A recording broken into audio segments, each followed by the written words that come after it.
Vanessa Haywood, actress. What on earth are you doing involved with this?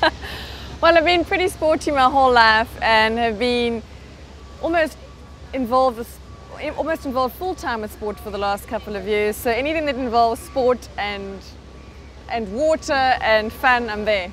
Well, you're almost married to sport in some respects, aren't you? I am. What are the values behind the corporate games that sort of make you interested?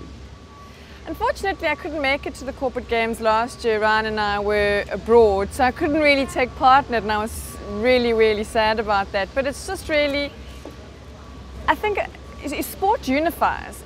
It always does, whether it's in a philanthropic way, whether it's, uniting a nation together, whether it's bringing corporates together in this case. And I think it also promotes healthy living, which is awesome. I think a lot of corporates throughout the world tend to kind of just, sit at their desks and work. It's about making the money, and this is about team building. It's about having a good time. It's about promoting healthy living and doing something that's good for you. And the corporate companies, why should they enter into this? What do you see from that point of view why they should be involved? Wow, it's a no-brainer. I mean, the fact that I was so excited about it, I really think for the same reasons corporate should be excited about it. Like I mentioned before, it really is about team building, about promoting a healthy living to your staff members. I mean, top management really should care about their staff members' health and the lifestyles that they're living and so on. So it's just really a no-brainer. Yeah, as well, if we look at South Africa, we're a sporting country. It's a transgression, isn't it, really, into the corporate world that sport should go that way. It's true. I mean, we are an incredibly sporty nation, and with the history that we have, which has been really about a lot of segregation and a bit of a sad history, sport is the one thing that unifies us. It knows no color, it knows no creed, it knows no culture. And that's what's so awesome about sport. It really just brings people together. It uplifts people. I'm involved with many different social development initiatives that use sport to uplift young people, and that's so cool.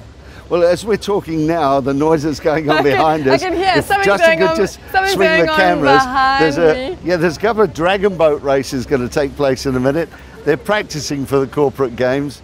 It looks like there's a lot of people in those boats that have never done it before. I've never done it before. Are you going to do it today? Well, I might very well get roped into it. I love water sports, anything on the water, under the water, so I might just have to jump in and have a little bit of a practice row. Yeah, we were talking now just off camera about the economic benefits to companies, and there are a few actually quite good ones. I was in corporate for many years, and team building, I was in the marketing department, and team building was really important for our company.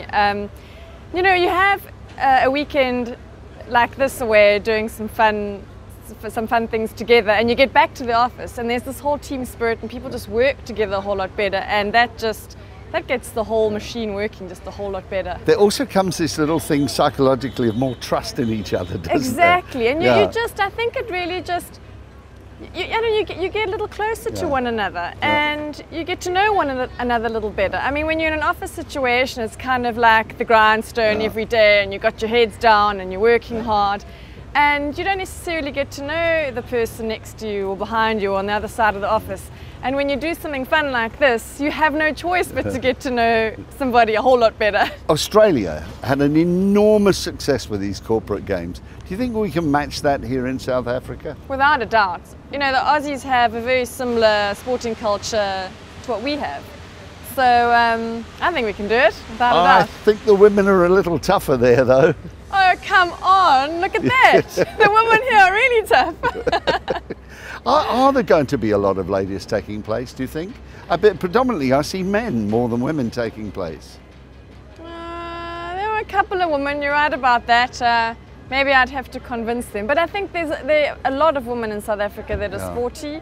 And I think it would also depend really on the corporates that do enter what their male-female ratio is within the company, I suppose. You're sort of like in an ambassadorial role. Are you going to go around saying to the ladies, come on, get your companies to enter you? Yes, for sure, because specifically within mountain biking and in sport across the board, I'm always encouraging women to take part. Just, you know, whether they're really busy businesswomen, whether they're businesswomen and mothers, you know, it is tough because managing your time and getting sport in is not easy, because I also do a whole bunch of stuff and getting my training in is really tough. But I want women to do more sport, I really do. Isn't it just not women and but men as well today? If you look at today's modern society that we live in, and you go back 30, 40 years, a 60-year-old person today is only a 50-year-old, really, compared to yesterday's. So it's essential that you keep that sport training thing, exercise thing going. Very, very true. I grew up in a slightly different situation because my grandparents are both in their 90s, but they were very, very fit. They've always been very fit, and I think that's why they've lived so long. As you said, 60-year-olds really have the mental and physical bodies of 50-year-olds now. And that's much like what my grandparents are like, because they were so healthy and they lived really well and had a glass of wine every single night, a tiny little bit of alcohol is never a bad thing. They're really healthy. They're not frail at all. What's your favourite sport? And don't tell me it's running, No, running. I won't accept that. No, it's mountain biking without a doubt. Is it? Hence the yeah. What did you do there? The knee issue. Show us the sexy knee. You can see my knees are full of scars. Yeah. That's part and parcel of the sport. I love mountain biking. Do you fall a lot? You actually don't. The more you have the odd fall, that's a given. But the more experience you have, the less you fall, which is good.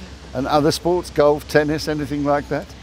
Yeah, a bit of everything. I love golf, absolutely love golf. I unfortunately don't get the chance to play as much as I'd like. Sponsored by Puma or Cobra. And yeah, lots of water sports. I love water skiing. I love snowboarding. Also a keen trail runner. Absolutely love my trail running, hence the Salomon. That, yeah. I got dragged into that without a choice because of Ryan. I've got to ask you this, because I'd never be forgiven if I didn't. After District 9 and the monsters from outer space, what's next on your curriculum? Well, unfortunately, the film industry really isn't in an actor's hands. I mean, we're not producing or directing, so we unfortunately have to a lot of the time just sit back and wait for auditions and wait for the work to come in. In South Africa, the work is very limited. Only a few feature films get made here a year.